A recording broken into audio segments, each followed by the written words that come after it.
हम लोग को इतना कड़ी मेहनत करने के बाद जाके सेना में भर्ती होते हैं और ये निर्णय ले रहे हैं। ये प्रधानमंत्री नरेंद्र मोदी जी की 4 साल की नौकरी हो गई, कौन हिसाब से 4 साल का नौकरी होगा? क्योंकि उसमें 8 महीना ट्रेनिंग होगा, उसमें 6 महीना छुट्टी होगा। तो हम लोग देश में क्या रक्षा करेंगे? 3 साल में क्या जानेंगे कि मेरा कहाँ पे देश बिगाड़ रहा है और कहाँ पे सुधार रहा है? ये आपको निर्णय वापस लेना होगा।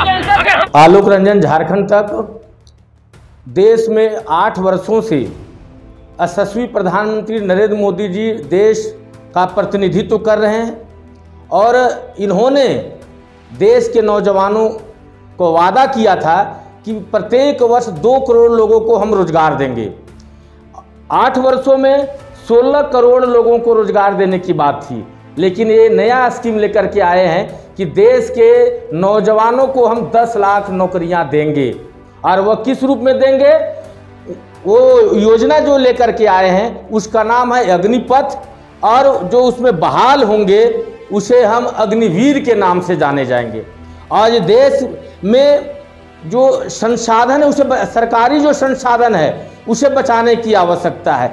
इन 8 वर्षों में देश में BSNL बिक गया, आपका LIC जो है सो बिक गई, और जो हमारा निजी जो बैंक है, बैंक का निजीकरण किया जा रहा है। यानी हर तरफ से नौजवानों को रोजगार मारा जा रहा है और हमारे देश के यशस्वी प्रधानमंत्री नए नए प्रतिदिन प्रयोग कर रहे हैं। आज इस तरह का स्कीम लेकर के आए हैं कि उन्हें 17 वर्षों में बहाल किया जाएगा और 4 वर्षों के बाद उनको रिटायरमेंट मिल जाएगा। उनका जो न्यूनतम वेतन होगा वो 30,000 होगा और अधिकतम वेतन 40,000 होगा।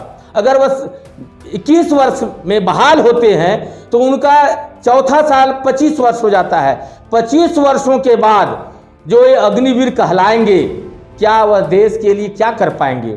इसको सोचने की आवश्यकता है। आज देश जल रहा है।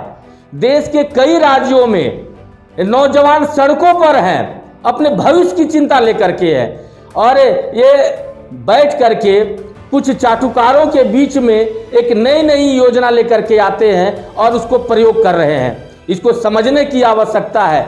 आज जो है तो रक्षा मंत्रालय में 50% ठेके पर लोगों को रखा जा रहा है और लोग कहते हैं कि वहां से डाटा लीक हो रही है। क्यों नहीं लीक होगी? जब आप उन्हें 11 महीने के लिए आप रक्षा मंत्रालय में उन्हें बहाल करेंगे और बहाल करने के बाद 11 महीने के बाद वो रिटायर कर जाएंगे, तो वो अपना रिस्पॉन्सिबिलिटी खत्म हो जाएगी उनकी। तो वो आएंगे और देश की जो रक्षा पॉलिसी है उसको बाजार में बेचने का काम करेंगे। तो सरकार इस तरह की पॉलिसियां क्यों लाती है? हम देखते हैं कि पूरे देश में आज जो है सो अनुबंध पर लोगों को बहाल किया जा रहा है 11 महीने के लिए। तो इस तरह की पॉलिसी से 11 महीने के बाद जो सेवानिवृत्त जो बेरोजगार नौजवान होंगे वो कहाँ जाएंगे?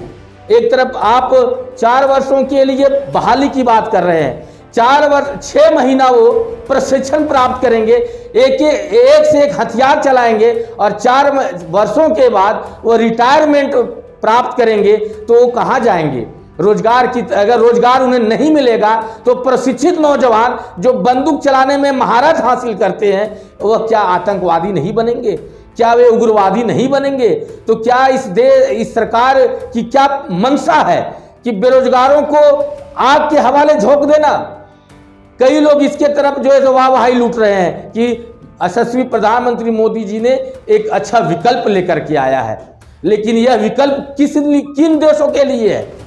ये उन देशों के लिए है जहां पे जिस देश की जनसंख्या कम है, लाख में जनसंख्या है, वहां बाजबरन बाय फोर्स उनको 2 साल 3 साल का प्रशिक्षण सेना का दिया जाता है कि आवश्यकता अनुसार वह जब देश की आवश्यकता महसूस हो तो देश के लिए काम आवे। लेकिन आप पता लगाइए कि जहां जहां पूरे विश्व में बड़े बड़े जनसंख्या वाले देश हैं वहां इस तरह की पॉलिसी नहीं है, क्योंकि आप 3 वर्षों 4 वर्षों के लिए प्रशिक्षण प्राप्त करेंगे तो 140 करोड़ की जनसंख्या है और इस तरह का जो नए नए पॉलिसी लाए हैं, इससे जनता भटकेगी, बेरोजगारों में एक उदासीनता आएगा। और आज उसी का नतीजा है कि पूरे देश में, खास करके उत्तर प्रदेश, बिहार, झारखंड और जो बड़े प्रदेश हैं, वहाँ पे जो बेरोजगार छात्र हैं और छात्राएं हैं, चाहे वो जिस भी समाज के हैं, हिंदू, मुस्लिम, सिख, ईसाई, सभी लोग आज रोड पर निकल करके हिंसक प्रदर्शन कर रहे हैं। इसके लिए जिम्मेवार कौन है? मैं यशस्वी प्रधानमंत्री माननीय नरेंद्र मोदी जी से आग्रह करना चाहते हैं कि आप ऐसा पॉलिसी लेकर के आइए जो जन सरोकार से जुड़ा हो, बेरोजगार नौजवानों के भविष्य के साथ जुड़ा हो, उनको कम से कम 40 वर्षों का रोजगार मिले, न कि 4 वर्षों का रोजगार उनको मिले। हम प्रधानमंत्री से बार बार आग्रह करते हैं कि आप ऐसा नीति लाइए कि जो दीर्घायु हो और बेरोजगार नौजवानों के हित के लिए हो। इन्हीं बातों के साथ मैं अपनी बात को समाप्त करते हुए आलोक रंजन, झारखंड तक।